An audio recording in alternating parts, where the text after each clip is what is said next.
Well, good morning, Jagendra Rana here. Right lessons, no restrictions on movement of Indian students. This is the topic of our discussion today.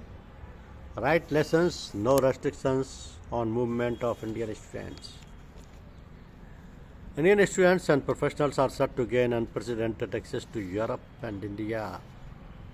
And European Union finalized a sweeping free trade agreement alongside a mobility framework that commits EU to uncapped movement for learners. The pact makes a decisive shift towards talented cooperation, with education, skills, and research emerging as key pillars of the partnership. At the heart of the deal is a mobility arrangement that will ease travel and residence for students, researchers, and skilled workers, backed by a proposed one-stop support hub for Indian talent entering Europe. European Commission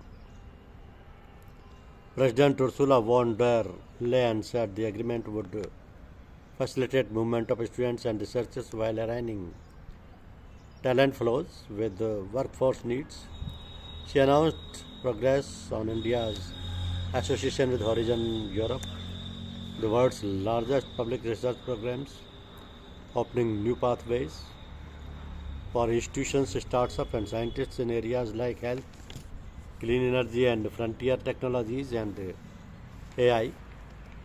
FTA comes with the renewed scientific and technological cooperation for 2025 to 2030, aimed at expanding joint research, innovation, and technology developments. For Indian universities and research and development centers, this translates into deeper access to Europe's research ecosystem, global exposure for scholars, and stronger collaboration in next generation technologies. So the framework provides structured entry for professionals, contractual service suppliers, and independent experts across sectors, including IT, R&D, and higher education, while smoothing movement for corporate employees and families. So this would create opportunities for Indian youth to strengthen services exports and enable smoother post-study work options.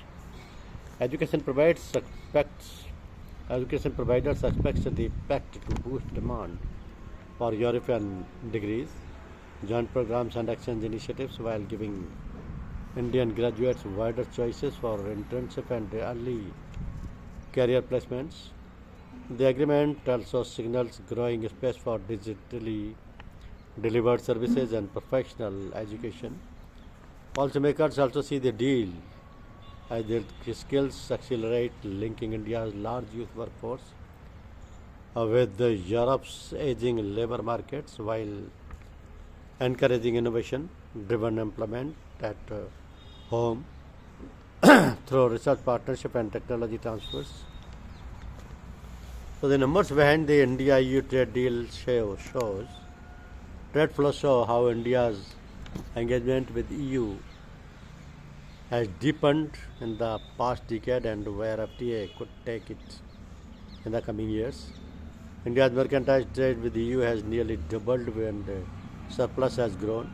Exports 71.4%, import 48.8%, and surplus 22.7%. Goods export 31.9%, goods import 33.8%, and trade deficit is minus 1.9%. Service trade has risen about 3 times and in surplus 2. Service exports 12.1, service import 12.5, trade deficit 0.4. So how India's trade with the EU has changed. Percentage share in India's exports to the EU category in financial year 25, it has reached minerals, fuels, and oil 6.8 to 19.8. Electrical and electronic equipment 4.0 to 14.8. Organic chemicals 7.3 to 6.7. Machinery and mech equipment 8.1 to 6.6. This has come down. Organic chemicals has also come down. Apparels has also come down 10.7 to 6.0 only. Iron and steel again has come down 7.0 to 4.0 only.